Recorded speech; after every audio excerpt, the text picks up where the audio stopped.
Oke, balik lagi di Kamar Tekno. Kemarin kan kita sudah bahas perkara email ya. Sekarang kita turun satu step nih dari email ke bagian files. Justru file manager ini files ya, terutama file manager ini teman-teman wajib banget ngerti nih, terutama teman-teman yang mau melakukan coding custom untuk websitenya di luar CMS ya. Nah ini wajib banget sih menurut saya wajib banget paham ya.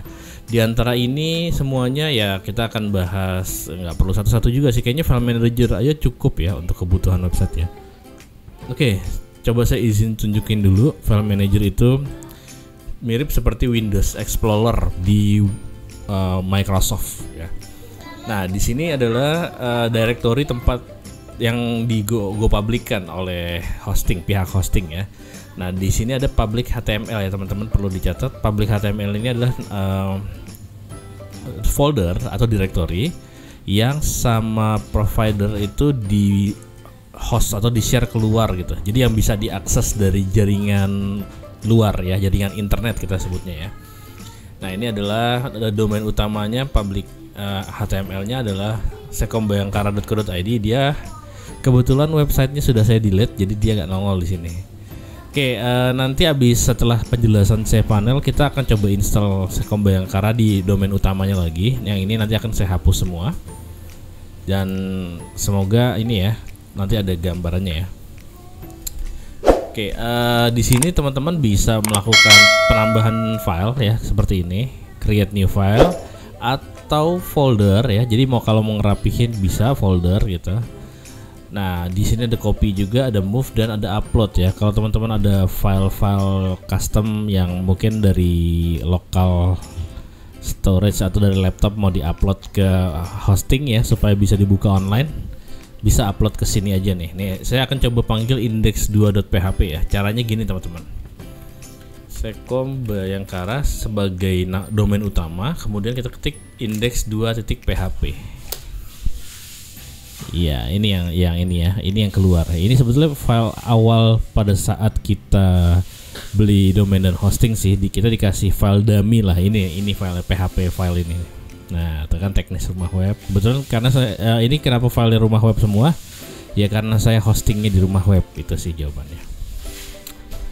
Oke ya, teman-teman ya. Mungkin penjelasan untuk file manager sekian dulu, tapi ini wajib banget sih teman-teman cobain ya, karena ini penting banget, terutama buat teman-teman yang mau custom websitenya menggunakan script ya, PHP, XML dan lain sebagainya. Gitu, oke. Nah di sini ya emang harus dicobain sih. Oke, paling dari saya untuk file manager sekian aja. Untuk next pertemuan kita akan bahas lanjut lagi di bagian database terlalu back end ya. Tapi boleh nanti kita intip aja sebentar ya.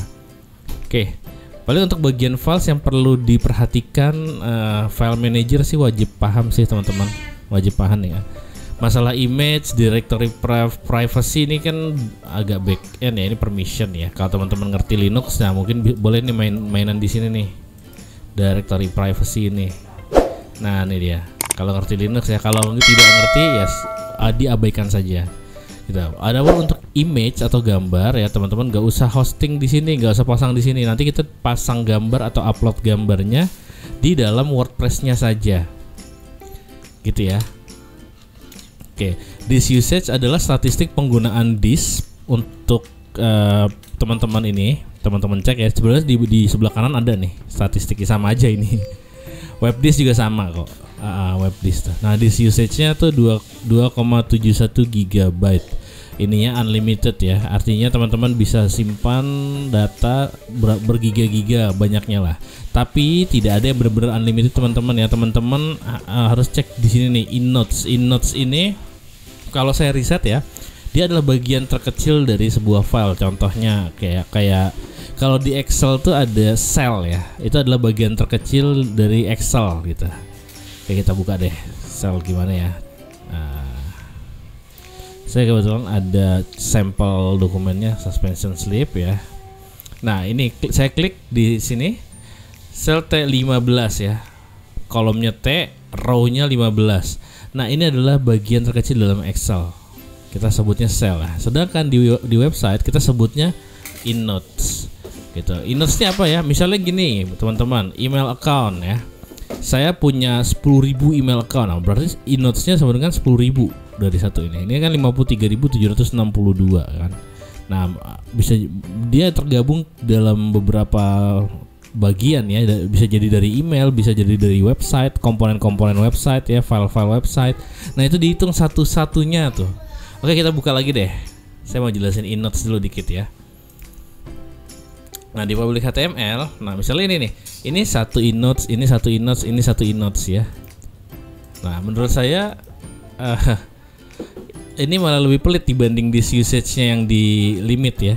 Nah, oke, tapi ya boleh kalau memang pengertian saya yang saya tangkap tentang e-notes agak melenceng ya, boleh teman-teman komen di bawah aja, nanti tolong dibetulkan lah.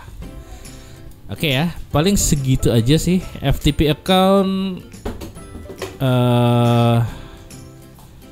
perlu nggak ya? Nggak perlu sih kayaknya. Perlu kalau teman-teman ya, kalau FTP account itu sebetulnya singkatan dari file transfer protocol ya. Nah, accounts itu ya akunnya gitu. Jadi teman-teman kalau punya, misalnya biasanya sih saya pakai FTP account tuh buat berkirim data ya, atau teman-teman bisa pakai FTP account buat upload custom websitenya. Misalnya saya pakai editor Dreamweaver ya. Dreamweaver itu ada fitur di mana FTP account-nya bisa nempel langsung ke cPanel gini, lalu nanti kita bikin websitenya di lokal. Abis itu jika pas udah selesai kita tinggal upload aja, gitu ya. Cuman di era sekarang jarang dipakai teman-teman FTP account ini ya. Orang prefernya untuk file transfer atau file storage ya. Biasanya mereka pakai cloud sih, gitu ya. Oke, backup wizard. Kalau Git ini versioning control ya. Kalau teman-teman coding tuh kan ada versi berapa. Nah, itu pakai Git. Adapun untuk backupnya kita tidak akan sentuh backup di bagian files ini. Kenapa tidak akan sentuh? Karena nanti backupnya kita akan sentuh langsung di dalam CMS WordPress-nya. Oke, sekian dulu. Kali ini beneran nih teman-teman. Sekian dulu ya untuk penjelasan tentang modul files ini ya. Oke, kita ketemu di modul database di pertemuan berikutnya.